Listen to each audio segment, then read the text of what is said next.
နတ်တွေကိုအုံသီးငပြောသီးကြည့်မယ်မဆွဲနဲ့သူတို့မစားဘူးအမျှဝေပေးရတယ်ကိုလုံးတဲ့ကုသိုလ်ကောင်းမှုကိုအမျှဝေမေတ္တာပို့တယ်အမျှဝေတယ်ဆိုလို့ရှိရင်သူတို့ရဲ့ကုညီဆောင်ရှောက်မှုကိုရတယ်ပေါ့ဒီလိုဆိုတာနော်မြတ်စွာဘုရားကိုယ်တိုင်ကဟောတာတာတန်ဒက္ခိဏမာဓိတိ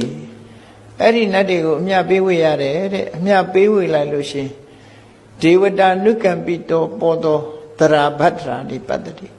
အမျှပေးဝေလို့ရှိရင်နတ်တွေကခြေဆုတင်ပြီးတော့မိခင်ဖခင်ကသားသမီးကိုစောင့်ရှောက်တယ်လို့နတ်တွေကစောင့်ရှောက်တတ်တယ်ဒါပေမဲ့လို့အိမ်မက်ပေးပြီးစောင့်ရှောက်တာမဟုတ်ဘူးအစဉ်ပြေအောင်ခုလိုကိုမသိပေမဲ့အစဉ်တပြေဖြစ်အောင်လုပ်ပေးသွားတယ်ဒေဝတာနုကံပိတောပေါ်သောသရာဘတ္ထာနိပတ္တိနတ်တွေရဲ့စောင့်ရှောက်မှုခံရတဲ့ပုဂ္ဂိုလ်ဟာဘဝမှာအစဉ်ပြေနေတတ်တယ်ဒါကြောင့်မို့လို့နတ်တွေကိုမြတ်တမ်းပေးဝေရတယ်အာကာသထသဗ္ဗုမထဒေဝနာဂမဟိဋ္ဌိကာတေပိအမေနုရခန္တုအာရောဂေနဒုက္ခိနာသာအာတနာရိယတုတ်